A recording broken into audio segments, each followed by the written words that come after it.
Sudah siap ini?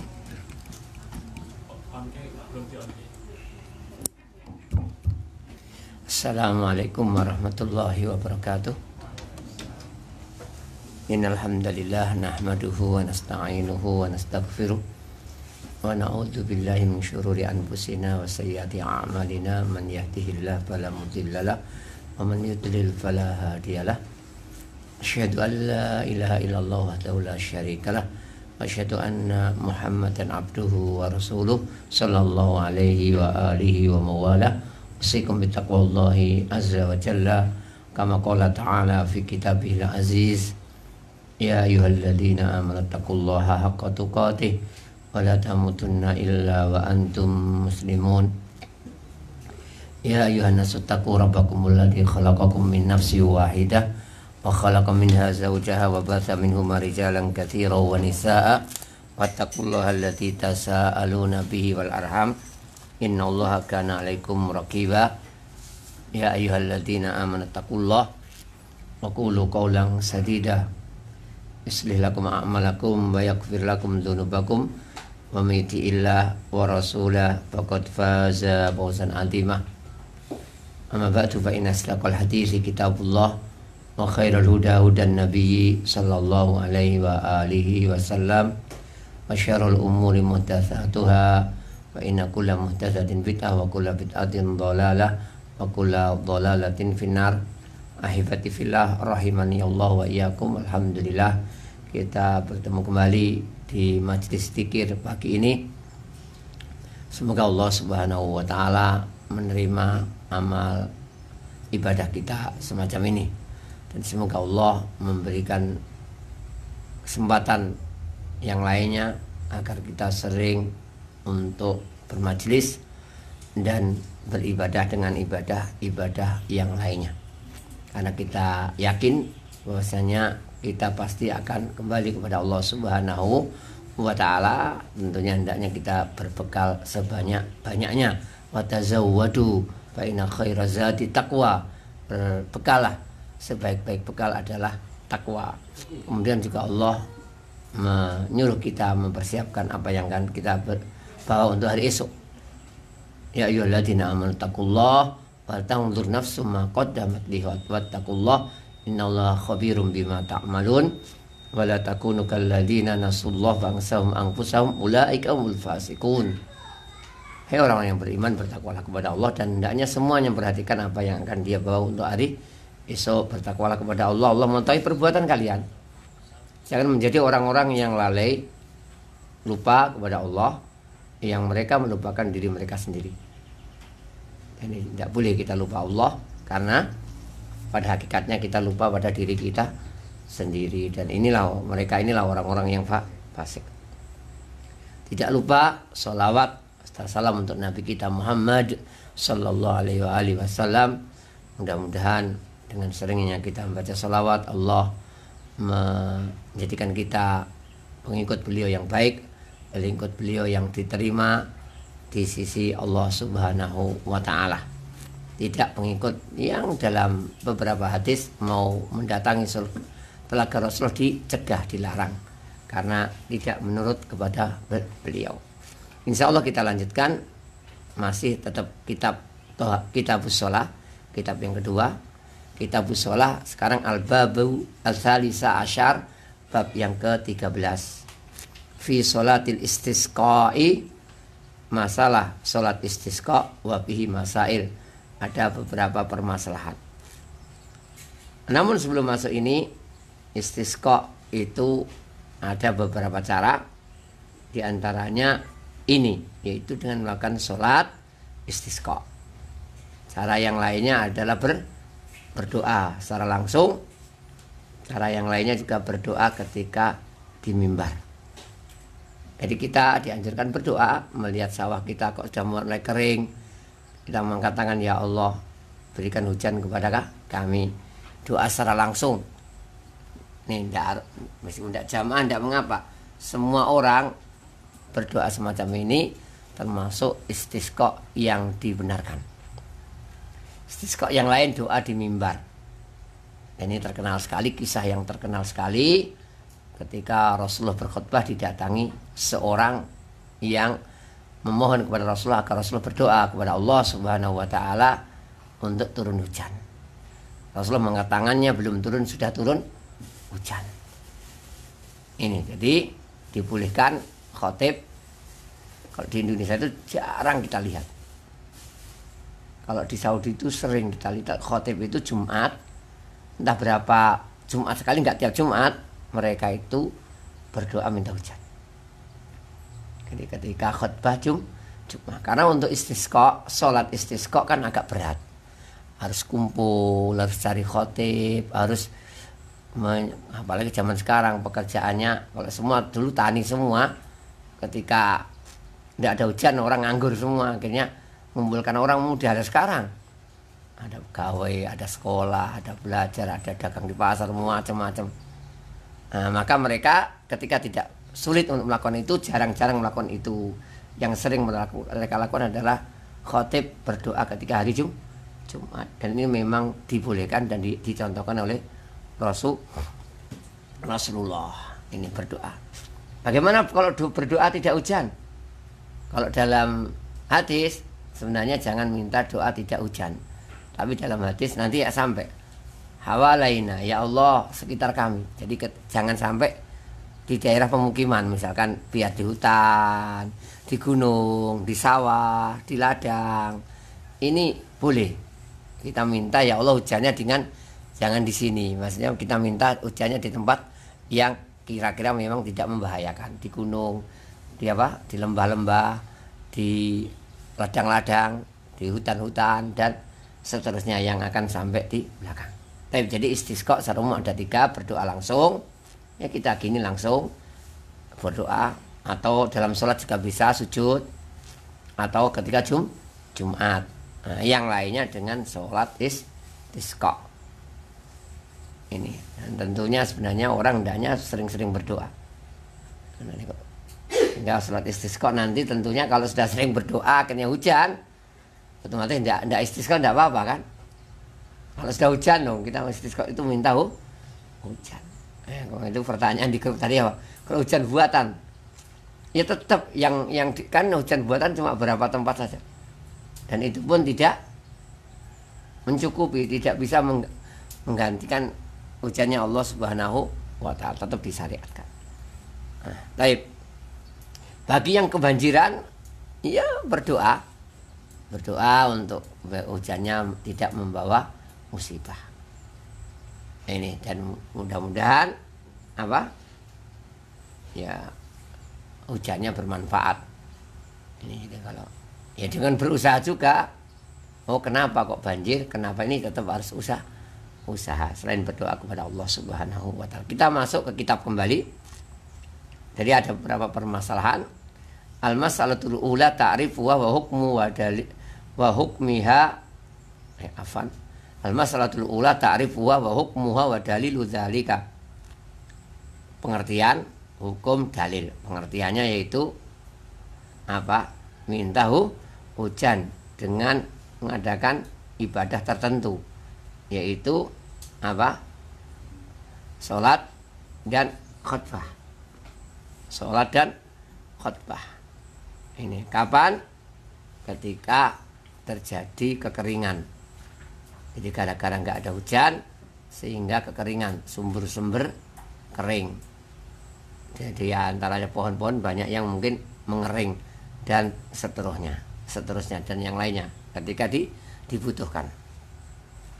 Hukumnya sunnah muakkadah, sangat ditekankan.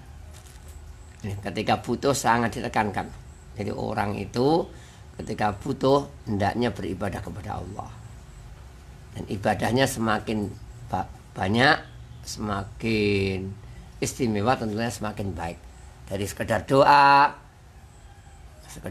di khutbah, doa di sujud, ditambah lagi dengan melakukan ibadah sholat. Wasta'inu bis-sabri was-shalah.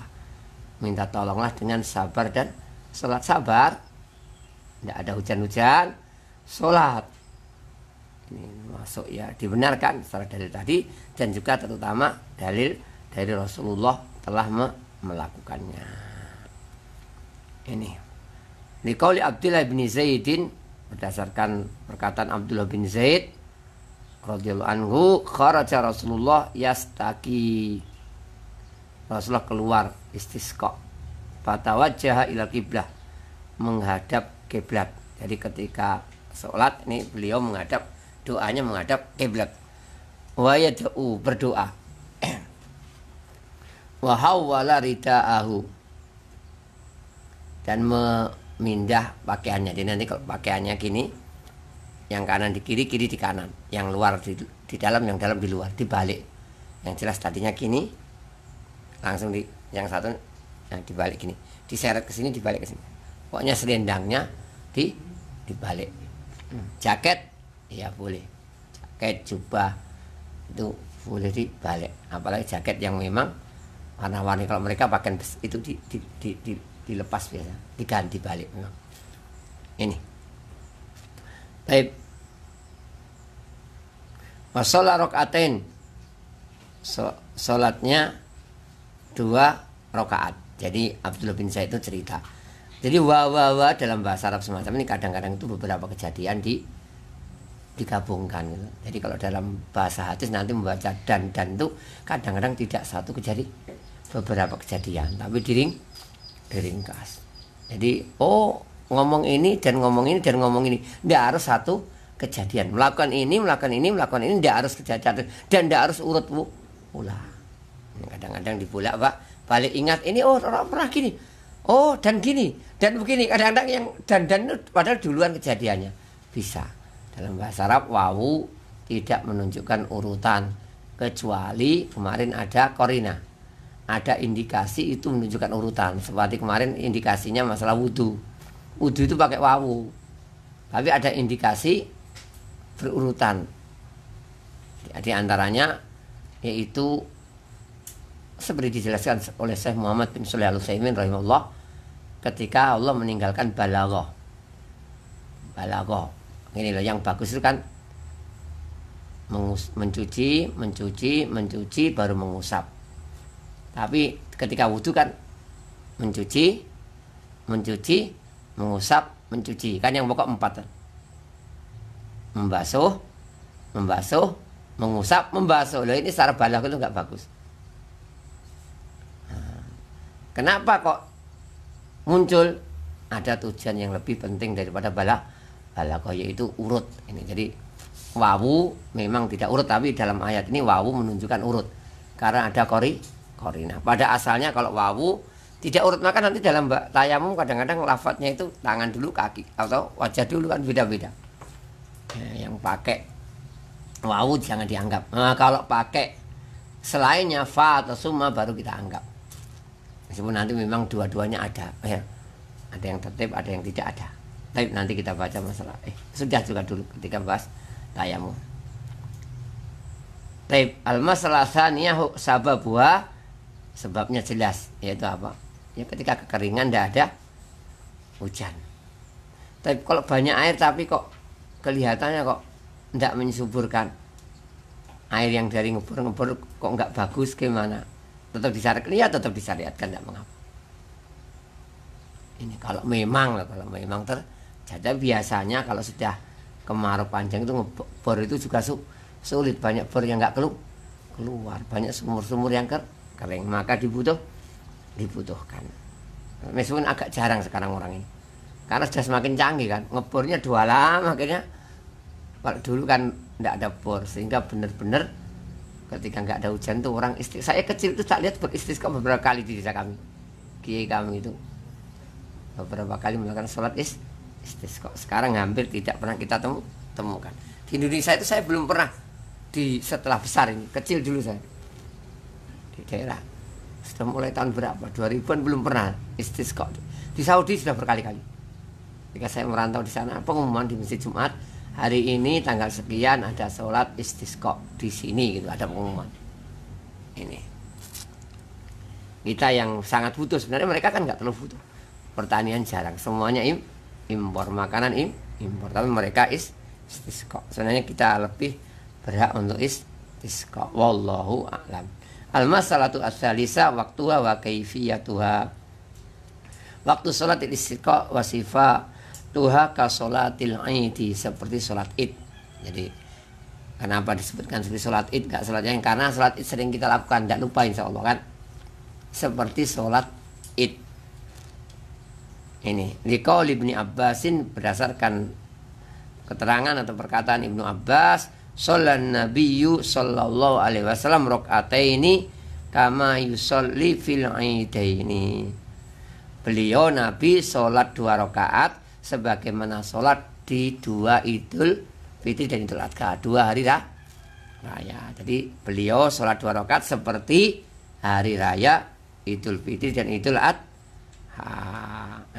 Fa yustahabu fi'luha fil musholla, maka seperti sholat id dianjurkan di musola, di lapangan. Ini musola yang dimaksud di sini adalah lapangan. Yang dianjurkan sholatnya di lapangan. Ka sholatil aidi, sebagaimana sholat id. Bagaimana di masjid? Ya, kalau ada udzur tidak mengapa. Tapi sebaiknya kalau nggak ada udzur kita ke lapangan. Hatta sholat Idul Fitri, Idul Adha, sebaiknya ke lapangan. Maju aja biar 3 orang kan enak. Ya, 3. Baik. Ya jaharu bil qiraah, baca keras. Dan demikianlah sholat jamaah, meskipun siang keras. Ini sholat sunnah semacam ini. Ini dikeraskan. Ya jaharu bil qiraah fihi ma ka sholati, sebagaimana sholat id. Demikian juga gerhana, yang benar gerhana meskipun gerhana matahari tetap keras di suara, sebagaimana gerhana bulan. Wa takunu qabla al-khutbati, dan sholatnya sebelum khutbah. Sholat dulu baru khutbah, bukan dibalik. Kalau Jumat khutbah dulu baru sholat. Id sholat baru khutbah. Ini nggak usah dirubah. Dulu ada pernah penguasa yang ngerubah, ada. Loh, diingkari oleh sahabat, gimana kok khutbah dulu baru sholat id? Nanti kalau sholat dulu pulang semua, nggak ada yang dengarkan khutbah. Ini penguasanya kurang bagus mungkin. Udah merasa nanti kalau saya sholat dulu baru khutbah, ada yang dengar, pulang semua. Ya khutbah yang baik insya Allah dengar. Tidak usah, jadi jangan karena ini itu kita merubah syariat, tidak boleh.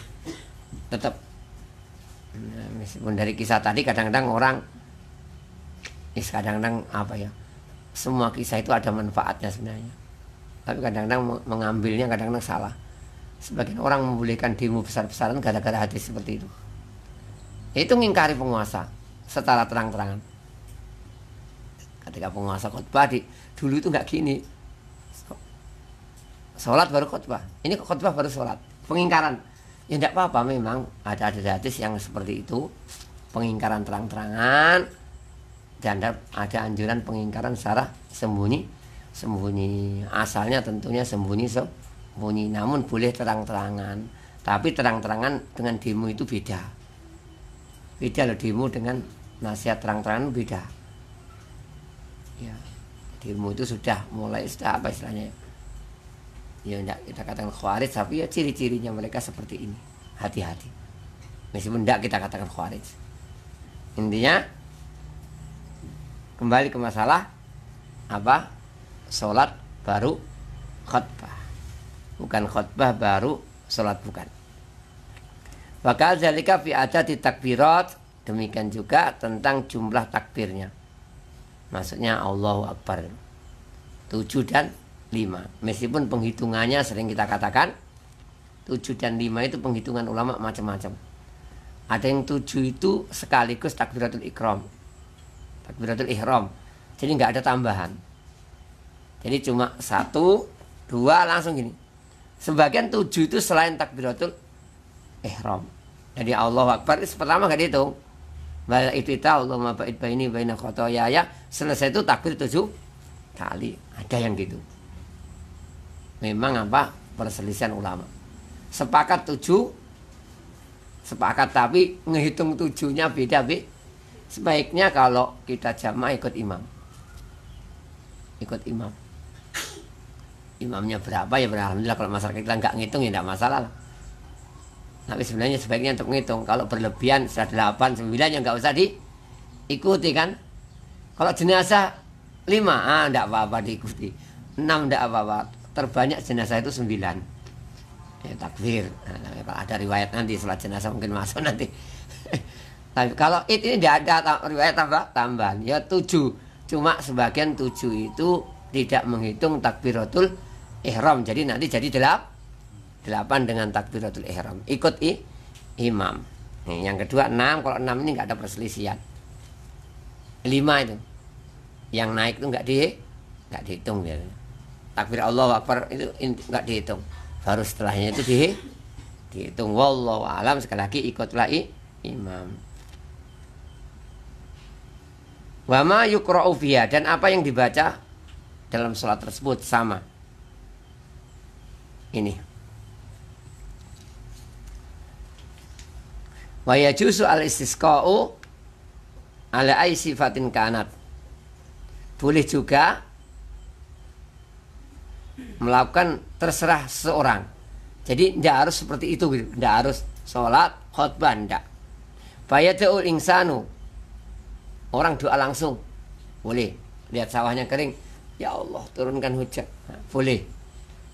Ini wa yastasqi fi sholatihi idza sajada, ketika sholat sujud juga boleh. Wa yastasqil imamu alal mimbar, imam di mimbar. Jadi imam di mimbar boleh. Fi sholatil jum'ah, dalam sholat Jum'ah. Kalau enggak sedang sholat tidak apa-apa, bebas saja, boleh-boleh saja. Tapi biasanya doa ketika Jumat. Faqad istasqan nabiyyu alal mimbari yaumal jum'ah. Rasulullah minta hujan di mimbar hari Jumat tadi, sehingga hujan sepekan penuh. Akhirnya terjadi hujan sepekan penuh. Sehingga datang lagi orang minta dihentikan hujannya. Rasulullah enggak menurutinya, enggak dihentikan, tapi dipindah. Mudah-mudahan hujannya tidak di daerah yang mereka kebanjiran, tapi daerah-daerah yang kira-kira aman dari banjir. Baik, masalah yang keempat, al-khuruju ilaiha, adab keluarnya. Idza arada al-imamu an khuruja laha wa adunnas. Kalau imam ingin mimpin sholat istisqa, hendaknya memberi nasihat dulu. Jadi dari nasihat sebelumnya. Jadi kita akan istisqa tanggal sekian, itu ada nasihat dulu. Wa amarum bitaubah, banyak taubat. Nah, setelah mereka taubat, besok pagi mau istisqa hujan deras, istisqa ya tidak perlu tentunya. Misalkan ya orang-orang dinasihati untuk taubat, akhirnya ternyata malam itu banyak yang taubat, banyak yang berdoa kepada Allah, tiba-tiba hujan deras, maka tentunya nggak usah istisqa. Taib. Wal khuruji minal madzalim, meninggalkan kedoliman, terutama kedoliman kepada orang lain. Dolim ada dua, dolimi diri sendiri, dolimi orang lain. Kalau dolimi diri sendiri tidak boleh, dolimi orang lain lebih tidak boleh. Dolimi dua-duanya tidak boleh. Kadang-kadang dolimi dua-duanya. Merokok itu termasuk dolimi dua-duanya. Dolimi dirinya, dolimi tetangganya. Nah, tetangganya kan bisa batuk langsung, bisa langsung dolim. Kalau mau berbuat dolim, kita hendaknya milih yang dolimi diri sendiri. Kalau mau, tidak boleh tapi ya. Kalau mau, jangan mendolimi orang. Repot, taubatnya repot. Mendolimi diri sendiri masih mending. Itu pun tidak boleh, tetap tidak boleh. Wala tulqu bi aidikum ila tahluka. Jangan melakukan hal-hal dengan tangan kalian yang mengarah kepada kehancuran, tidak boleh. Ini misalkan naik sepeda lepas gini, tidak boleh gaya gini di jalan raya. Sepeda ongkel biasanya anak kecil biasanya. Anak kecil kadang-kadang bisa lepas bah. Kita harus nasihatin, tidak boleh. Ini termasuk tidak boleh. Karena ya enggak. Karena bahaya kan, ya bisa saja jatuh. Kalau jatuh kan nanti apa? Kenapa tanganmu enggak digunakan? Dolimi diri sendiri. Watarki atabaghut, meninggalkan tabaghut. Tabaghut itu saling membenci, saling iri. Saling iri. Iri apa? Ya iri, karena orang itu kan iri dong. Rata-rata itu kita semua ada penyakit iri. Cuma kalau sudah diwujudkan itu yang menjadi dosa. Kalau cuma perasaan, wah namanya dapat ini, nah kita juga ingin dapat, wajar. Selama tidak melakukan kezaliman ketika menginginkan sesuatu tadi. Kalau sudah berlangkah pada kezaliman, tidak boleh. Ada pun perasaan sedikit, gimana namanya orang, wah tidak mungkin tidak. Orang tidak mungkin hilang dari sifat ini. Oh enggak, dia dapat kok saya enggak. Mesti, tapi hendaknya tidak dituruti. Bisikan setan enggak dituruti terus dihentikan sampai situ. Namanya orang, dalam hadis yang sholat dilihat orang jadi riak kan syirik loh. Tapi tetap namanya orang, ketika diperhatikan orang udah berubah dikit-dikit. Maka ketika berubah itu ya yang sedikit itu segera ditepis gitu. Tapi tidak mungkin hilang dari seorang. Ini kembali, jadi hendaknya meninggalkan saling membenci, saling iri. Ada tetangganya beli apa, paling hutang. Ya, urusannya apa hutang nggak hutang bukan urusan. Paling kredit, ya, mobilnya baru, paling kredit. Ya biar kredit nggak urusan dia. Apa kau ini. Baik, jadi jangan saling ini. Tasahun sama aja. Saling bermusuhan, saling panas gitu. Ada nang kelompok tuh, ada nang saling, tidak boleh. Ini membuat apa? Tidak berkahnya ke kehidupan. Li'annahu sababun biman il khairi minallah subhanahu wa ta'ala. Karena secara umum itu menyebabkan terhalangnya kebaikan dari Allah. Semua kejahatan, semua kejelekan adalah penghalang keberkahan dari Allah subhanahu wa ta'ala. Sedangkan sebaliknya at-taqwa, ketakwaan, keimanan, sebab barokah. Walau anna ahlal qura amanu wattaqau. Kalau suatu penduduk kampung itu mau beriman dan bertakwa, la fatahna alaihim barakatim minas sama. Sungguh akan kami bukakan kepada mereka barokah-barokah dari langit. Hujan yang membawa berkah, wal ard, barokah dari bumi pula, dari langit, hujan dan lain sebagai barokah. Jadi ketika butuh panas matahari, panas baru dari langit.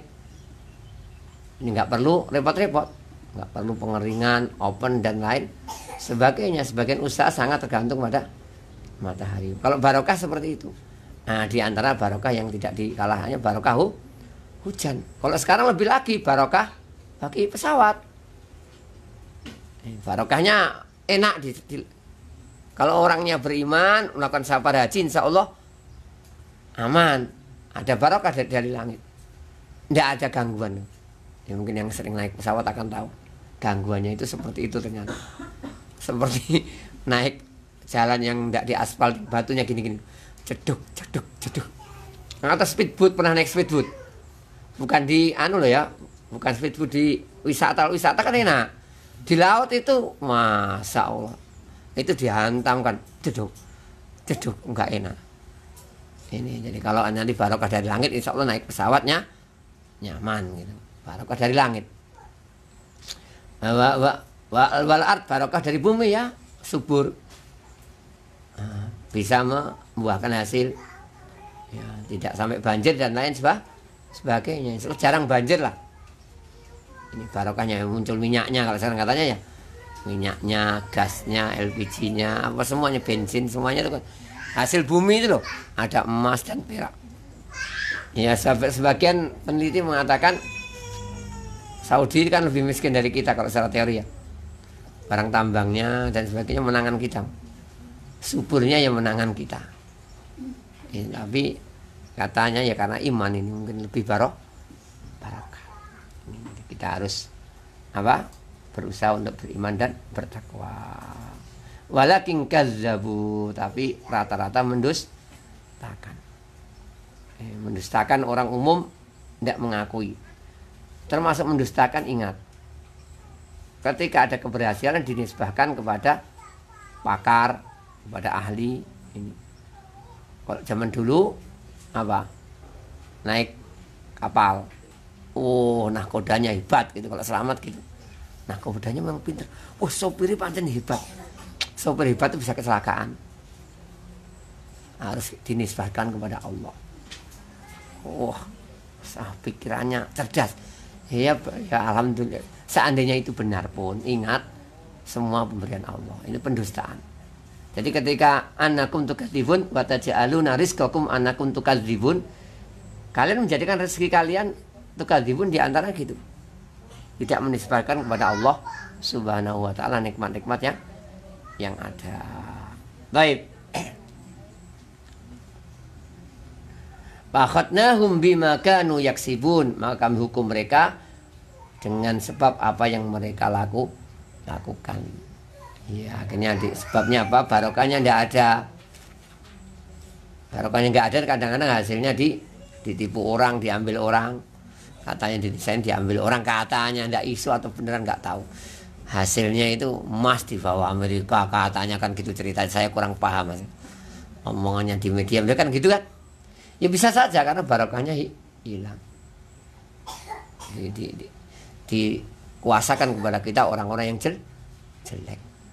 Nah, kita bodoh pun kalau Allah nggak menguasakan kepada orang jelek, kita terjaga.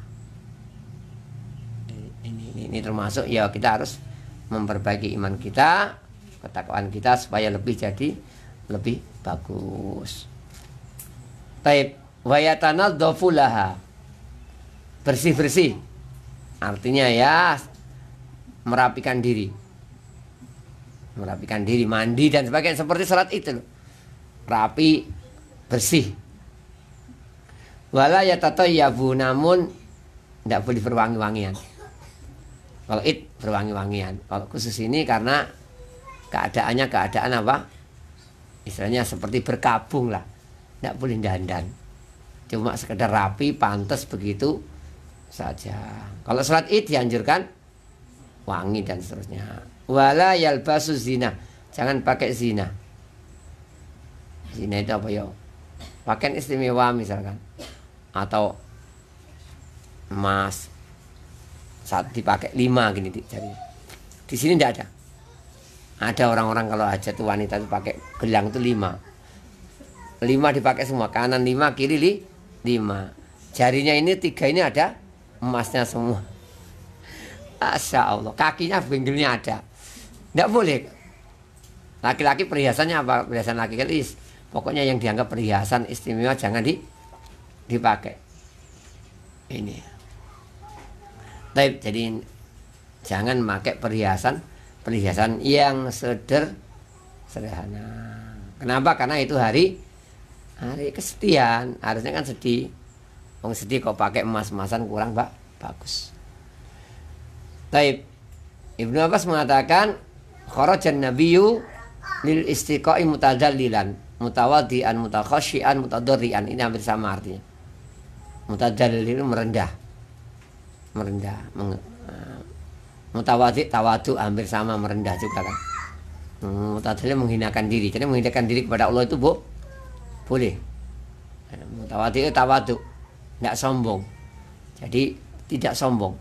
Meskipun apapun terhadap orang kafir ada istisqa lewat orang kafir, tahu tidak boleh sombong, tetap mutawali. Mutakhasyi khusuk, mutadorri ya hampir sama ini. Tunduk, khusuk, memelas. Ini al khutbatu fiha, yang kelima masalah khutbahnya. Yusanu an yakhtubal imam fi salatil istiqa bi khutbatin wahidatin ba'da shalah. Disunahkan khutbah sekali sebagaimana khutbah id sekali. Adapun mendatangi wanita kalau memang diperlukan boleh, khusus wanita. Atau karena sekarang sudah tidak perlu datang, maka dengan pembahasan kalau dianjurkan ada pembahasan khusus bagi wanita. Sebaiknya seperti itu. Kalau di Saudi kita dulu khotib-khotib gitu. Jadi khutbah itu awal-awal umum, terutama bagi laki-laki. Nanti ada bagian khusus bagi wanita. Meskipun yang laki-laki juga dengar. Kalau dulu kan Rasulullah khutbah di laki-laki, kadang-kadang pergi ke wanita kan. Maka sebagian mengatakan khutbahnya 2 kali gara-gara itu. Rasulullah 2 kali. Di laki-laki kemudian di perempuan. Tapi sekarang tercukupi kan. Khutbah laki-laki perempuan sudah mendengar. Tapi sebagian ulama menganjurkan khotib memberi nasihat khusus bagi wanita. Karena wanita itu meskipun apapun pengaruhnya besar. Laki-laki itu kalau mau jalan gini, kalau istrinya nggak setuju itu pincang ya jalannya, nggak bisa los itu. Jarang yang kuat. Cerai itu jarang. Dan memang tidak dianjurkan. Memang harus berusaha sekuat tenaga beristrinya dibimbing, diajak. Karena wanita memang tabiatnya apa? Bengkok kan. Wanita itu bengkok. Nah, kalau dikerasin nanti patah, meluruskannya harus pelan. Kalau dipaksa nanti patah, kalau nggak dinasihati yang mesti dablek seterusnya, bengkok terus. Nah, maka disuruh nasihat dengan pelan. Jadi termasuk kalau ada yang jadi khotib caranya gitu. Ada nasihat khusus untuk wanita sebaiknya. Karena salah satu mendatangi wanita. Ada yang gitu caranya. Ini nasihat umum dan ada nasihat khusus untuk wanita. Dan memang penting wanita sebagian daerah itu ya, taklimnya beda dengan laki-laki kan. Tetap masih banyakan laki ada. Kalau wanita banyak kajian itu di mana? Daerah-daerah suaminya kerja pegawai itu. Itu wanitanya aktif kajiannya. Karena nganggur di rumah. Apalagi anaknya cuma enggak 1-2 sekolah semua. Rata-rata kan taklimnya lebih kecil daripada laki-laki rata-rata. Mau daurah ke Sragen ada yang ikut wanita. Paling 1 kadang enggak ada. Oh, tablik akbar di Lasem. Wanita ikut kan ya, tapi kan enggak seperti laki-laki kan. Maka khutbah itu hendaknya juga dinasihati wallahu a'lam. Takunu jami'atan wa syamilatan. Kalau bisa khutbahnya itu yang ini nasihat secara umum, khutbah itu yang umum, yang menyeluruh, yang manfaatnya banyak ya. Jangan khutbah-khutbah yang khusus apa dikit, yang masalah sedikit. 1 orang 2 orang pelakunya.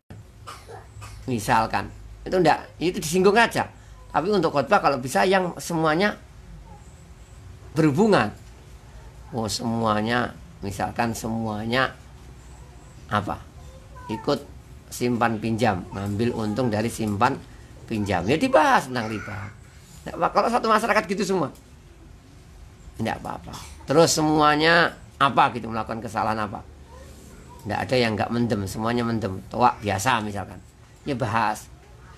Yang umum intinya. Oh banyak yang nggak sholat. Ya dibahas. Intinya seperti itu. Kalau bisa usahakan khutbah itu yang menyeluruh dan yang bermanfaat yang di depannya ini. Jangan seperti khutbah di depan orang seluruh dunia. Padahal khutbahnya satu kampung. Satu kampung khutbahnya masalah korupsinya pejabat-pejabat. Tidak terlalu penting sebenarnya. Kita perbaiki ini itu nanti yang khutbah di DPR MPR sana, yang pejabat itu sholat di masjid mana, Istiqlal itu, ya mereka yang nasihati masalah itu. Kita di sini khutbahnya ya masalah yang dibutuhkan masyarakat itu kita khutbahi. Kadang-kadang orang terbalik. Di sini ngomongnya ya Jakarta masalah politik gini-gini ya. Ya bukan berarti tidak boleh bicara politik, tapi kan ya harus disesuaikan kebutuhan. Tidak apa butuh masyarakat gunanya apa? Malah nanti menumbuhkan kebencian, kedengkian dan lain, atau kesalahpahaman. Bisa-bisa nanti perang saudara bisa gara-gara semacam ini. Baik, jadi jamiah yang menyeluruh, namun kalau bisa ya benar-benar menyeluruh untuk jamaah yang mendengar itu loh ya. Yang mendengar apa itu dinasihati. Kemudian ya'muru fiha bitaubah, menyuruh taubat. Taubat yaitu meninggalkan kejelekan, kesalahan, itu ditinggalkan. Dan dengan niatan jangan sampai kembalilah lagi ada usaha tidak kembali. Dan taubat kasrah sedekah, banyak sedekah, infak. Ini taubat termasuk berinfak, itu termasuk taubat juga. Wujud taubat harus banyak berbuat kebaikan. Meskipun kita juga gini, Kalau bisa jangan ada tendensi-tendensi pribadi ketika bersedekah dan sebagainya. Oh, saya mau biar lancar usahaku, biar perusahaanku maju, sedekah ke tunas ilmu. Nah, kalau bisa gini itu agak dihindari. Ini, kalau ingat tawasul yang ada dalam hadis bukan seperti ini contohnya. Tawasul dalam hadis gimana? Beramal, tidak niat apa-apa, nanti ada masalah berdoa. Jadi sekarang itu orang kadang-kadang rata-rata gitu. Kalau infak ini dapat ini, infak ini, pikirannya ini. Nah, kurang pas sebenarnya. Kalau bisa ketika infak lillahi ta'ala, tidak mengharapkan balasan dunia. Meskipun Allah pasti membalas, pasti. Nggak usah berharap. Loh, ketika berharap nih kapan? Ketika nanti kerepotan. Contoh tawasul dalam hadis 3 orang itu amalnya udah puluhan tahun yang lalu, kan ya toh? Amalnya sudah puluhan tahun yang lalu. Ada masalah baru berdoa, ya Allah, dulu saya pernah gini-gini, ya Allah, tolonglah aku. Saya dulu kan sering bantu orang, ya Allah. Kan dulu, ketika dulu bantu nggak niatan. Sebaiknya demikian, kita nolong apapun, melakukan apapun dengan niatan ini. Jadi ketika nanti sedekah, banyak sedekah, mudah-mudahan dapat pahala dari Allah yang sebanyak-banyaknya. Adapun dunia enak nggak enak itu insya Allah enak. Tapi jangan ini tok pikirannya. Nah, kalau pikirannya ini namanya nanti nggak ikhlas jadinya. Kalau memang pikirannya ini, nanti ketika usahanya nggak lancar, donatur tetap. Saya mau donatur tetap. Siapa tahu usahaku lancar. Ternyata nggak lancar, nggak bisa jadi donatur tetap nanti. Karena pikirannya usahanya kan, tapi dia donatur. Kalau lancar, alhamdulillah. Nggak lancar, tetap kalau bisa masih donatur, itu yang diharapkan. Wallahu alam. Jadi hendaknya banyak sedekah. Waruju ilallah, kembali kepada Allah, wa tarkil ma'asi, meninggalkan maksiat. Yuksiru fil khutbati minal istighfar. Dalam khutbah banyak istighfar. Ya, banyak istighfar ya. Astagfirullah, astagfirullahaladzim, dan istighfar yang lain. Ya, la ilaha illa anta subhanaka inni kuntu minadz dzalimin wa atubu ilaik. Nastaghfiruh, dan seterusnya istighfar. Wa qiraatul ayah alati ta'muru bi, baca ayat-ayat yang memerintahkan istighfar. Jadi baca ayat ini.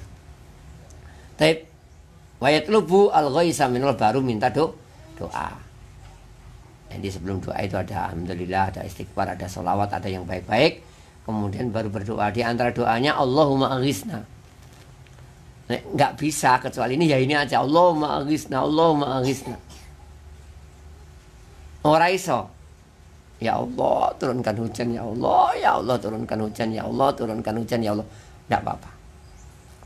Nah, insya Allah doa dalam sholat nggak boleh dirubah. Doa dalam sholat. Nah, doa selain itu insya Allah lebih longgar. Tapi sebaiknya memang kaum muslimin membiasakan dengan doa-doa Arab. Membiasakan. Namun seandainya nggak bisa, lihat sawahnya kering, aduh rasa tunggu nih, nggak bisa doanya, repot gimana? Nggak usah bikin, nggak bisa doanya. Doa sebisa sebenarnya pakai bahasa kita. Ya, sebenarnya paling ringan Allahumma aghithna. Allahumma aghithna. Ya Allah tolong kami. Ya Allah tolong kami. Ya Allah tolong kami. Allah beri hujan kami. Ini. Dalam hadis yang lain, Allahumma askina. Allahumma askina. Ya Allah beri hujan kami. Sirami kami. Ghaisan.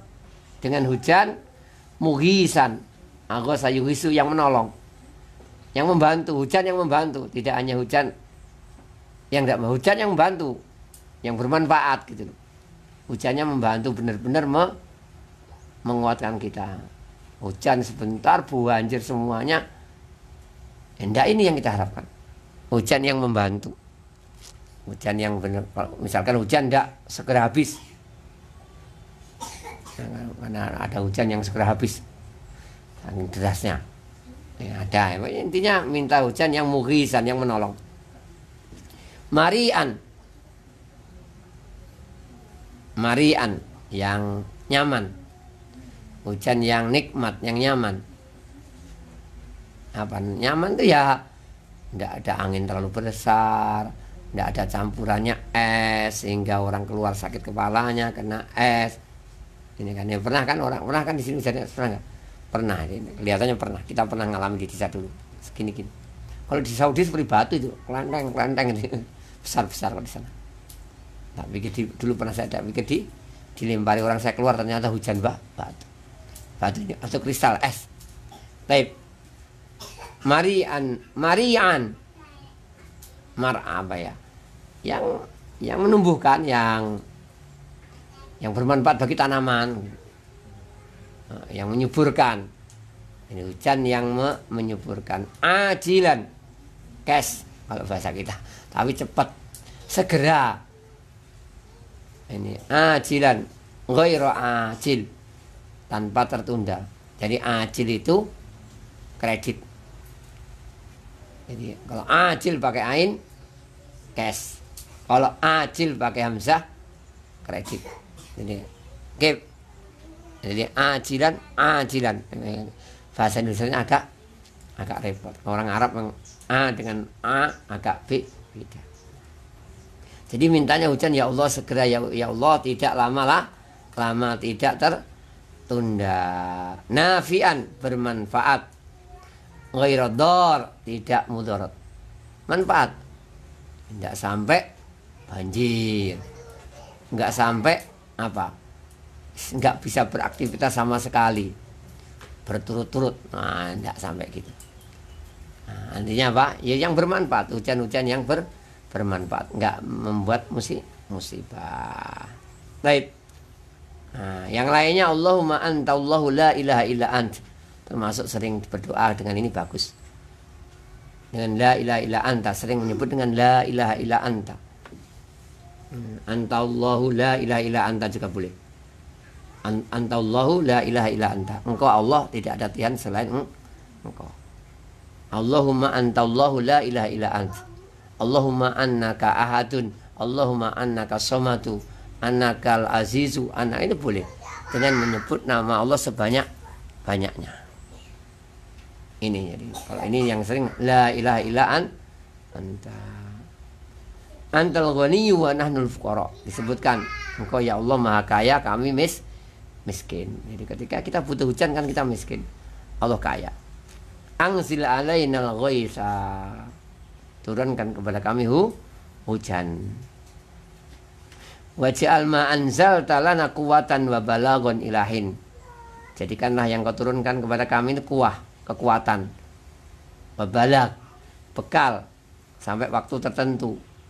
Jadi dengan adanya hujan nanti kan ada bekal, ada sisa tuh. Mudah-mudahan sampai waktu tertentu tuh. Jadi tidak hanya hujan langsung habis, tidak, berdoanya gitu. Minta hujan yang sebagai kekuatan dan bisa untuk bertahan untuk waktu beberapa selanjutnya. Wa nahu dzalika, dan selain itu. Wa yarfa'u yadayhi, mengangkat kedua tangannya. Mengangkat kedua tangan. Li'anna nabiyya kana yaf'alu dzalika, karena Rasul melakukan hal itu. Hatta kana yura bayatu iftihi, sampai kelihatan putih ketiaknya. Jadi termasuk adab doa, tangannya agak tinggi kalau doa, bukan gini. Ini ketika tawaf, ketika di Mekah sini. Ini kelihatan. Rasul sampai kelihatan ininya. Memang mereka biasa pakai apa? Pakai kain. Jadi zaman Arab itu biasa pakai kain. Kain bawah dan kain atas. Kok gitu? Sederhana ya, sederhana. Kita Indonesia mungkin saat itu lebih sederhana lagi. Zaman penjajah aja katanya pakainya dari goni kan katanya ya. Dengar-dengar. Intinya kita lebih sederhana lagi. Mereka sudah sangat maju. Jadi Rasulullah itu pakai kain sehingga ini nggak tertutup kan. Bukan baju model gini. Nah, yang disukai Rasulullah adalah baju model gini, karena lebih menutup aurat dan lebih mudah berarti. Tapi sering dalam kejadian-kejadian beliau pakai baju atas dan bawah. Yang atas tuh, nah, otomatis ketika gini kan ditutupkan, tetap kelihatan gitu, karena nggak tertutup. Ini. Atau apa? Kadang-kadang sampai dalam kisah yang lainnya sampai apa? Jatuh. Karena selendang gini, Rasulullah berdoa. Kalau doanya gini nggak jatuh, selendangnya gini.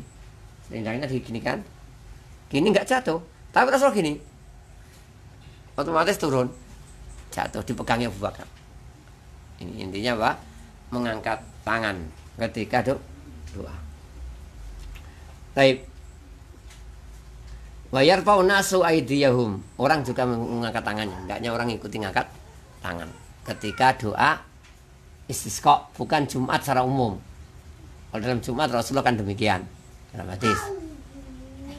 Doa dengan ibu jarinya. Tapi ketika Jumatan, kalau nanti berganti doa, ketika Jumatan ngimami khutbah berganti doa hujan, ya ganti gini. Nanti balik lagi. Demikian.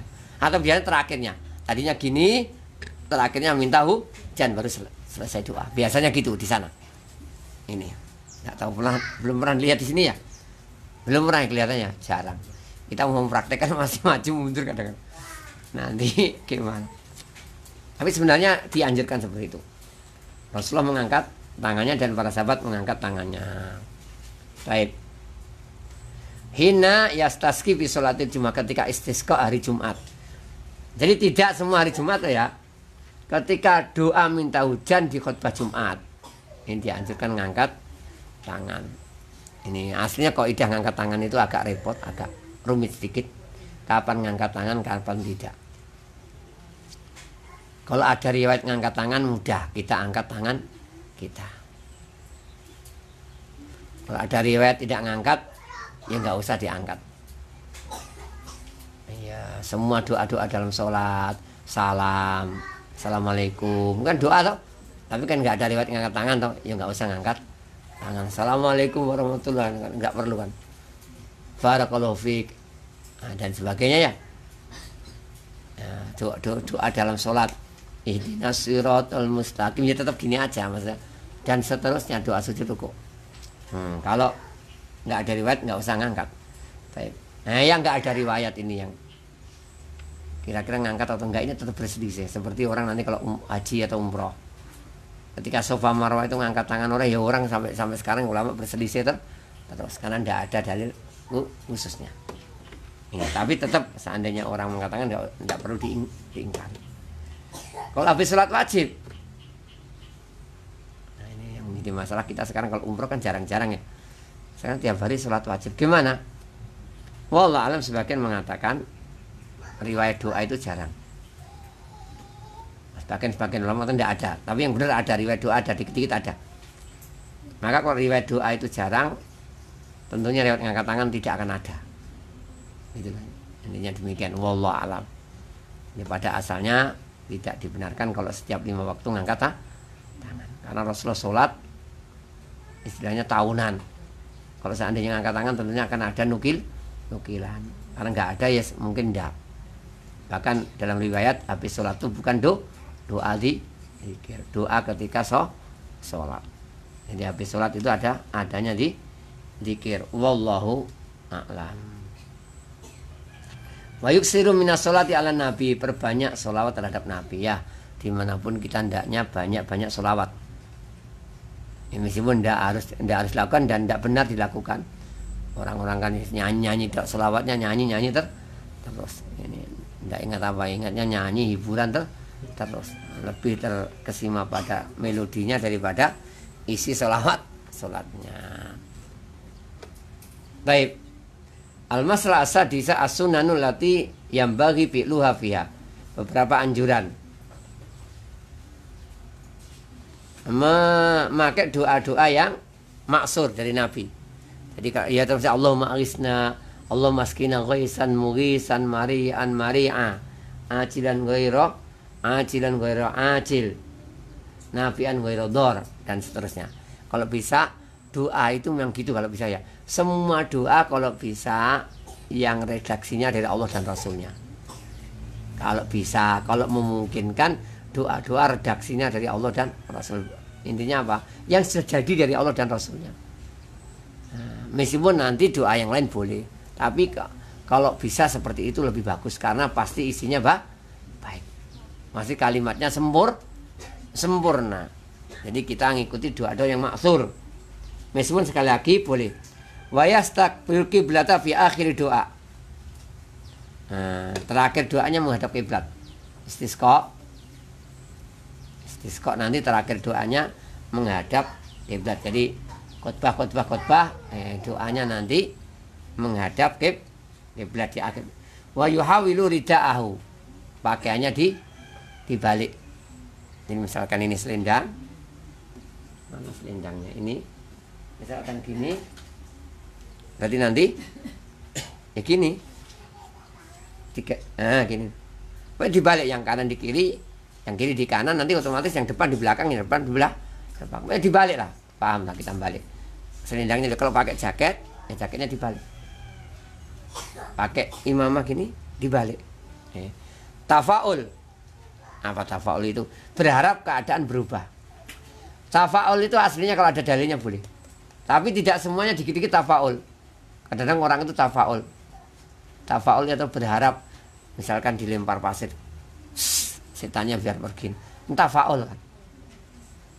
Sebenarnya kalau nggak ada dalilnya hati-hati. Sebagian orang ke sawah gitu, mengusir hama, pakai apa? Tongkat. Tafaul, tongkatnya deh. Kalau pakai batu, pelintengan masih mending ya. Pakai dilempari batu beneran tidak apa-apa. Pakai tembak tidak apa-apa. Ini pakai tongkat. Allahu Akbar. Pergi semua. Tafaul gini tidak hati-hati.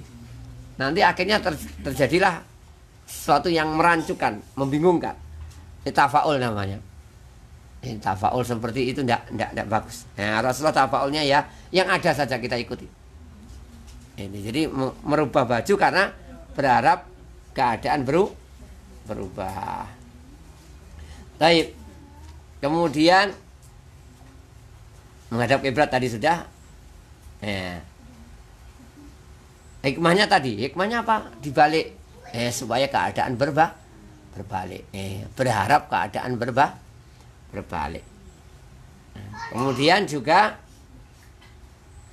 hendaknya semuanya keluar. Yang kedua, semuanya keluar, baik ibu-ibu, anak-anak. Jadi semua seperti Id, meskipun nggak sholat disuruh keluar berdoa. Hendaknya masyarakat keluar sama seperti Id itu loh. Tapi sekarang itu memang apa? Sulit dipraktekkan karena orang-orang sudah kesibukannya beda. Kalau dulu itu semuanya kalau nggak ada hujan tuh merasa akibatnya kan. Sekarang kan sebagian orang nggak merasa sih. Apalagi uangnya banyak itu nggak masalah. Nggak repot gitu. Bisa beli ke orang, bisa ini, bisa itu. Nggak merasakan repot. Kalau dulu semuanya merasa repotnya akhirnya keluar semuanya. Dan sebaiknya kalau bisa memang keluar seperti itu, semuanya keluar. Semuanya keluar ke lapangan untuk berdoa. Dan ini keluar ke lapangan ini penting. Kalau kita ingat kisahnya siapa? Yunus alaihissalam mau diadab, orangnya keluar semuanya orang keluar ke lapangan. Sehingga nggak ada adab diturunkan, nggak jadi kan. Adab itu nggak pernah mundur loh dalam sejarah. Cuma sekali kisahnya Yunus itu. Adab itu kalau sudah masuk cepat atau lambat mesti datang. Jadi mesti nggak bisa diundur, nggak mungkin cancel itu nggak mungkin, di cancel nggak. Kecuali kisahnya Yunus lama amanu. Jadi kamunya Yunus kita ingat ditinggal oleh Yunus sudah judek. Sudah apa? Ya sudah judek, sudah pusing. Dua plek kawannya dinasihati nggak mau, dia tinggalkan. Ada kisahnya akhirnya ditegur oleh Allah sampai di perutnya ikan kan. Baru sadar tidak boleh, dakwah semacam ini tidak boleh, harus sabar. Tapi kita nggak boleh mengatakan kita lebih baik dari Yunus. Tidak boleh, sekali-kali tidak boleh. Ibrahnya Yunus itu Nabi pernah salah tuh. Tapi salahnya Anbiya itu ditegur. Salahnya ditegur. Ini akhirnya masyarakatnya ditinggal itu merasa apa? Nggak enak. Akhirnya mereka tobat di lapangan. Ya Allah maafkan kami, ampuni kami. Akhirnya azab di cancel, nggak jadi diturunkan kepada mereka. Ada pelajaran sedikit. Hajar itu kadang-kadang boleh memang. Hajar itu meninggalkan. Jadi punya family kok diomongin nggak nurut, ditinggal aja coba. Kok jadi bagus? Alhamdulillah. Kadang-kadang jadi bagus. Ini kadang-kadang loh, kadang-kadang ditambah jelek ya sudah nanti tempatnya tempatnya kita berijtihad. Saya tinggal apa saya teruskan? Kalau tak tinggal, nanti kemungkinan ini, kemungkinan itu, mesti ada kemungkinan baik, kemungkinan jeleknya mesti ada. Ditunggu kan kemungkinan ada jelek, ada bagus ya. Semuanya kita berpikir, berdoa, mudah-mudahan kita pilihan kita yang tepat gitu aja dalam masalah hajar ini. Hajar itu apa? Meninggalkan bapak ibu supaya sadar ya, meninggalkan tradisi syiriknya gimana caranya ya, kita berpikir mati-matian. Kita tunggu ini bisa tambah parah, bisa selesai. Kita tinggal juga gitu, bisa tambah parah, bisa tambah selesai. Banyak, semuanya ada kemungkinannya. Maka ya kita banyak berdoa, banyak prediksi, benar-benar kalau sudah kita berusaha untuk mencari kemungkinan terbaik, ternyata yang terjadi bukan yang terbaik, kita sudah tidak salah. Tidak mengapa jadi hajar. Tapi sekali kembali bahwasanya azab, kalau orang mau ke lapangan minta itu sampai digagalkan seperti itu. Karena menunjukkan orang mau ke lapangan, mau keluar itu menunjukkan semangat gitu. Butuh. Kalau orang kalau keluar kan butuh berarti. Kalau di rumah saja berarti nggak butuh, kurang butuh. Keluarnya hendaknya tadi usuk, tunduk, jangan sambil ngobrol-ngobrol, HP.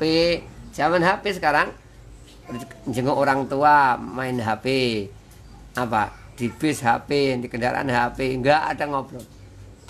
HP sampai ada seorang yang kalau anaknya datang nggak boleh pegang HP, dikasih tas itu, HP-nya situ kalau ingin kesini, nanti pulang dia bawa lagi biar ngobrol dengan bapak ibunya. Ada sampai seperti itu orang tua. Kalau nggak mau datang nggak usah datang, datang orangnya pikirannya HP. Ini ada yang sampai seperti itu. Biasanya ini mungkin karena anaknya terlalu parah mungkin. Kalau cuma sekedar saja insya Allah yo enggak masalah lah kan ya. Kita kan sekedar aja ada. Tapi kalau parah, HP terus sampai diajak ngomong nggak dengar apa, akhirnya kan dia berarti parah. Ini Allah alam. Jadi hendaknya tunduk dengan keluar, dengan ini jangan, kalau perlu nggak usah bawa HP. Nah, tadi nggak usah pakai bawa perhiasan. Yang kelihatannya nanti melalaikan dan sebagainya nggak usah dibawa. Baik. Nah, kalau sudah turun hujan dianjurkan mengatakan Allahumma sayyiban nafi'ah. Sayyib itu apa? Hujan deras. Nafi'ah berman, ya Allah mudah-mudahan hujannya deras. Kadang kan hujan cuma aduh, makan gitu. Yang butuh air banyak, seorang kena.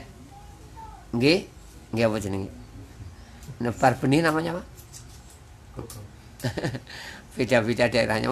Orang kena nyebar wini. Belum bisa untuk membuat benih kata. Ya hujannya sayyiban itu munhamir. Deras.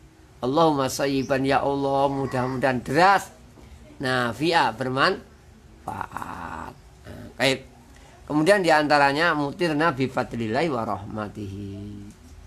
Mutirna bi fadlihi wa rahmatihi. Ya, berdoa mudah-mudahan kita dikasih hujan karena karunia Allah dan rahmat Allah, bukan karena yang lainnya. Saat itu orang memikir hujan itu dari ini dan itu. Bintang itu loh, bintang itu, sebab bintang itu, bintang itu. Kalau sekarang pawang, ini loh, oh gara-gara dia. Kalau dulu kan melakukan sesajen kan, untuk minta hujan melakukan sesajen. Mereka menganggap sesajen itulah yang mendatangkan hujan. Maka tidak boleh. Islam mengajarkan mutirna bi fadlillahi wa rahmatihi. Dianjurkan membasahi tubuh, mengenakan tubuhnya. Ini namun makna paling kuatnya adalah wudu dan mandi sebenarnya ini. Tadinya mungkin nggak pernah mandi, nggak pernah wudu, digunakan untuk mandi dan wudu aslinya. Tapi juga tidak mau disunahkan. Masalahnya itu kalau ada hujan, jendelanya dibuka, dibasahi, atau kepalanya dihujani dikit gitu. Ini tidak apa-apa. Taib. Kemudian yang adab yang lainnya yang perlu diperhatikan, kalau hujannya deras tadi, bolehkah kita meminta berhenti atau bolehkah kita sholat menghentikan hujan katanya? Soalnya dalam grup tadi kan, adakah sholat menghentikan hujan? Enggak, yang ada cuma berdoa kan ya. Yang ada sholat cuma menurunkan hujan, meminta turunnya hujan. Dan dalam ibadah itu kebanyakan tidak ada kias aslinya. Jadi kalau ya, maksudnya kias itu hati-hati dalam ibadah. Maka gerhana ada, sholat gerhana. Kalau gempa bumi nggak ada. Gempa bumi lebih bahaya dari gerhana. Gerhana bisa di saat ini loh ya. Menurut pengetahuan saat ini loh ya. Nggak tahu nanti. Aslinya kita harus takut karena Allah mengatakan, Rasul mengatakan untuk menakut-nakuti kita. Kita harus takut. Jadi gerhana itu mungkin nanti suatu saat ditemukan efeknya yang bahaya mungkin. Saat ini penemuan gerhana tidak menakutkan. Yang menakutkan adalah gempa. Ya, gempa lebih menakutkan. Tapi tidak ada syarat gempa. Tidak ada kias, padahal lebih parah kan. Seharusnya gerhana yang bisa diprediksi tidak begitu bahaya, bahkan bisa untuk foto-foto kata sebagian orang. Abadikan. Ini kan ya selfie kan. Gempa kan sulit. Tapi tidak ada sholat gempa. Jadi pada kias itu asalnya tidak ada, hati-hati. Meskipun nanti dalam masalah yang tetap ada kias, tapi hati-hati kias tidak sembarangan kias. Buktinya tadi sholat gerhana ada, sholat gempa bumi tidak ada, sholat gunung meletus tidak ada, sholat angin topan tidak ada, yang ada cuma sholat gerhana. Demikian juga sholat yang ada, sholat untuk meminta hujan. Tentunya untuk menghentikan hujan juga tidak ada. Namun Rasulullah mengajarkan kalau hujannya deras, Allahumma hawalaina wala alaina.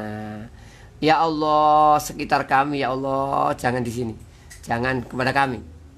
Masyarakat tinggal di suatu desa, ya Allah, di sekitar kami ya Allah, jangan di kami. Intinya jangan kena daerah ini.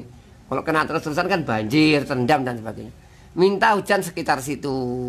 Allahumma ala dirab. Ya Allah ala dirab. Dirab itu sarahnya al-jibal sighar. Gunung kecil ya, bukit bahasa kita. Pokoknya ya Allah di bukit-bukit, jangan di kami, sekitar kami, di bukit-bukit ya Allah.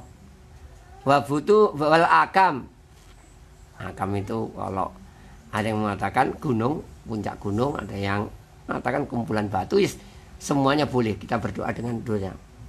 Seandainya kita maknakan gunung yang tinggi, bukit-bukit dan gunung tinggi, atau batu-batuan, daerah berbatu. Daerah berbatu kan hujan kan nggak mudarat biasanya. Kan ada kadang-kadang kumpulan batu ya. Daerah itu ada kumpulan batu gitu. Nah ya Allah, daerah batuannya atau gunung. Nah ini maknanya, kalau terjemahnya itu gunung. Kalau di kamus Atul itu gunung yang tertinggi, puncak. Tapi kalau beliau mengatakan majtamaha minal hijarati fi makanin wahidin, kumpulnya batu dalam satu tempat. Artinya bebatuan gitu. Jadi boleh, mungkin dua-duanya tidak masalah. Doa dengan seandainya maknanya batu-batuan kan nggak masalah. Doa mudah-mudahan hujannya di batuan-batuan atau di gunung yang tinggi, nggak mengapa, kedua-duanya benar. Wabudunil audiyah, lembah-lembah, di lembah-lembah. Udah lembah itu bukan pemukiman biasanya, di rawa-rawa kalau bahasa kita. Di lembah atau di rawa sudah memang daerah rendah sana hujan kan nggak masalah. Hujan di daerah rendah kan yang pemukiman sekitarnya yang agak tinggi kan nggak masalah gitu. Ini wamana biti asyajar, tempat tumbuhnya tumbuhan.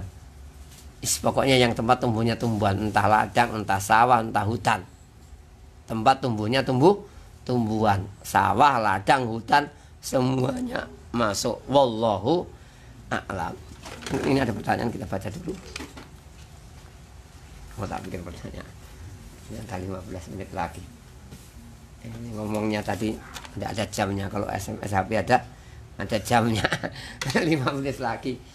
Kadang-kadang orang hoak di bensin tuh nanti malam besok naik harga, besok itu tidak ada tanggalnya, jangan percaya.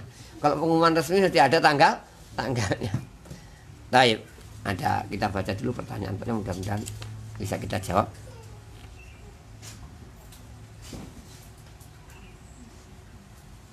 Apakah seorang muslim yang meninggal dunia karena bunuh diri punya kesempatan masuk surga? Mohon penjelasannya Ustaz. Wallah alam, insya Allah ada. karena insya Allah tidak sampai kafir. Bunuh diri dosa besar, namun tidak sampai kafir. Semua yang tidak sampai kafir, Ahlus Sunnah wal Jamaah mengatakan bisa masuk surga, bisa langsung atau diazab dulu. Karena dosa besar tidak harus diazab. Kalau syirik harus diazab. Kalau syirik besar azabnya selama-lamanya, syirik kecil azabnya tidak selama-lamanya. Kalau dosa besar, yang benar, pendapat yang benar adalah tidak kekal di neraka. Yang berpendapat kekal di neraka adalah Khawarij. Jadi pelaku dosa besar itu kafir. Pelaku dosa besar dianggap kafir, kekal di neraka. Yang benar sekali lagi, pelaku dosa besar baik zina, baik bunuh diri dan lain sebagainya, insya Allah ada kesempatan masuk surga. Tapi hendaknya kita menjauhi sejauh-jauhnya. Dipikir bunuh diri itu enak, dipikir setelah mati tidak ada masalah. Salahlah orang mengatakan peristirahatan terakhir di kuburan. Belum tentu bisa jadi bumerang. Hati. Pertanyaan yang lainnya, saya sering mengajak anak saya balita sholat berjamaah di masjid. Setelah selesai sholat dan zikir saya belum selesai, anak saya merengek minta pulang. Bolehkah melanjutkan zikir tersebut sambil berjalan pulang? Jika diperbolehkan, apakah dalil yang mendukung zikir sudah sholat sambil berjalan? Taib. Bahwa anak kecil ketika waktu zikir ngajak pulang, apakah boleh dilanjutkan? Ya boleh-boleh saja, tidak masalah. Pada asalnya duduk, hormat, sopan. Tapi kalau ketika tidak bisa, tidak apa-apa. Dalilnya dalil umum ketika sholat nanti kan ada toh, farijalan warubana.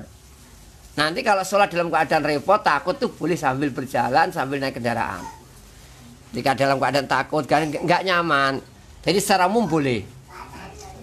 Secara umum boleh kita sambil berjalan. Namun kalau seandainya bisa menasihati anaknya, lain kali zikir dulu sebentar ya, ini lebih baik. Tapi secara umum tidak apa-apa. Adapun dalilnya ya tidak ada dalil khususnya. Tapi secara umum memang belum selesai kita lanjutkan kan boleh. Nah, atau sambil dikit sambil pindah, Anda harus berhenti dulu. Nah, ini wallahu alam, insyaallah yang lebih kuat tidak mengapa. Boleh orang melanjutkan zikir sambil jalan pulang. Tapi nanti ketika keluar masjid gimana? Zikir sholat atau zikir keluar masjid ini? Ya agak repot ya kalau masalah gitu itu. Nanti mungkin dihentikan dulu, doa keluar masjid, nanti dilanjutkanlah lagi. Insya Allah dengan niatan kita, Allah akan berikan kemudahan kepada kita. Baik. Pertanyaan selanjutnya, Ustadz, jika saya bertemu jin, berteman atau bertemu ini? Bertemu paling ya? Saya bertemu jin atau setan dalam bentuk yang menyeramkan. Lalu saya kaget dan saya pergi menjauh. Apakah ini termasuk bentuk lemahnya iman saya? Tidak. Karena kita nggak tahu itu jin atau bukan. Jangan-jangan bukan jin. Yang jelas bukan termasuk itu. Adapun kalau sudah tahu jin, yakin jin, nggak usah lari. Yang benar, bismillah. Kalau memang tahu itu jin, kalau nggak ngerti, tiba-tiba serem lari, ya wajar. Kadang-kadang kan mungkin terjadi ini itu. Namun hendaknya banyak berdoa biar nggak kelihatan jin gitu. Dan bisa, ternyata jin itu bisa merubah jalan, itu bisa. Kita baru kadang-kadang agak nggak percaya, tapi teman-teman yang cerita itu. Dan keponakan sendiri saya gitu. Jadi 2 hari itu kacamata ganti ke dokter karena pandangannya kacau. Ke dokter dikasih kacamata, dipakai sebentar, nanti ke sekolah bisa, pulang sekolah nggak bisa lagi. Terakhir itu jalannya 2 katanya. Kok jatuh kenapa nduk? Jalannya loro. Jalannya loro, bingung milih, jatuh. Akhirnya dibacakan Quran, alhamdulillah sembuh, tidak pernah kembali lagi. Sudah tenang dan ya kacamata nggak dipakai. Oh, jalan ini jalan 1 kok. Itu memang bisa, maka banyaklah berdoa. Namun kalau spontan melakukan ini itu bukan termasuk kesalahan, insya Allah. Namanya orang spontan. Ini. Bagaimana seorang muslim sikap seperti ini jika saya ditunggu apanya? Bagaimana sikap seorang muslim dalam situasi seperti ini jika saya diganggu setan? Apakah saya harus membawa seperti para sahabat dulu? Harus melawan? Ya bismillah. Kalau memang setan itu mudah sebenarnya, karena mereka kekuasaan bukan ke kita. Kalau memang benar-benar setan kekuasaannya bukan ke kita. Setan tidak dibuat bisa menguasai kita. Selama kita bertakwa kepada Allah Subhanahu wa ta'ala ya. Di bismillah maju gitu. Suruh pergi kalau mau. Ya bismillah maju. Ini enggak usah takut takut. Maka tempat gelap katanya banyak setannya, maju. Rumah kontrakan murah, datangi saja bismillah. Kalau memang benar-benar murah gara-gara orang mengatakan ada setan, ya bismillah. Kita ke situ ibadah, insya Allah mereka pada akhirnya bukan dunia kita. Jadi kita nggak boleh takut kepada mereka.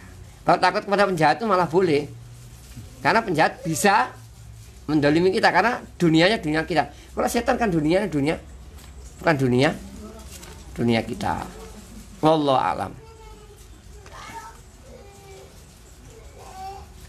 Apakah boleh berdoa secara spesifik permintaannya kepada Allah? Khusus maksudnya gitu ya? Khusus, ya Allah, aku ingin istri yang sangat cantik gitu ya misalnya. Suami yang ganteng gitu ya. Nah, hal tersebut dikatakan mendikte Allah. Bagaimana tata cara berdoa meminta sesuatu yang disyariatkan? Oh, apakah termasuk dikatakan mendikte Allah? Tidak harus sebenarnya. Kalau enggak terlalu merinci loh ya. Kalau enggak terlalu merinci. Namun sebaiknya doa seperti tadi yang maksud. Kalau istri yang solihah.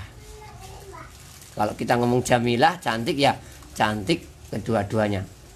Akhlak dan orang-orangnya. Ya Allah, aku ingin istri yang cantik.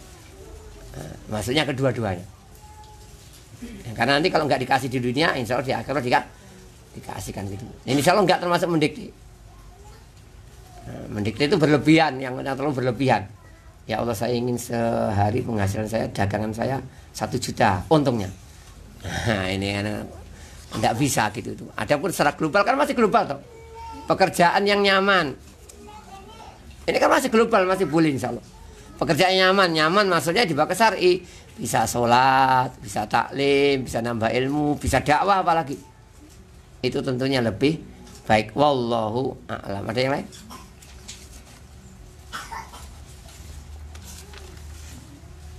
Cukup, kita cukupkan atau mau ditambah? Monggo kalau mau tanya.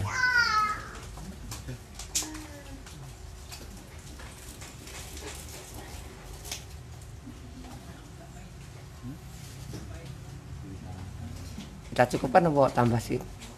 Cukupkan. Tambah dikit nggih, biar sedikit sampai jam 11 gitu. Nanggung hujan-hujan.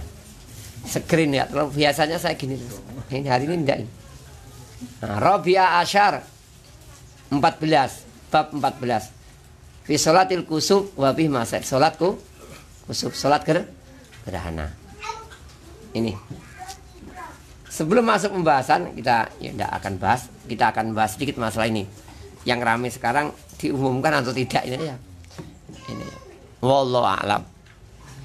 Tidak diumumkan, larangan mengumumkan seolah-olah tidak ada manfaatnya. Kan tidak mungkin dibendung. Pengumuman itu tidak mungkin dibendung kan. Dan ternyata bermanfaat. Adapun fatwanya ulama dulu itu kalau kita lihat konteksnya fatwanya, dilarang sholat dengan perkiraan mereka tentang gerhana. Itu benar. Jadi dilarang sholat dengan perkiraan gerhana.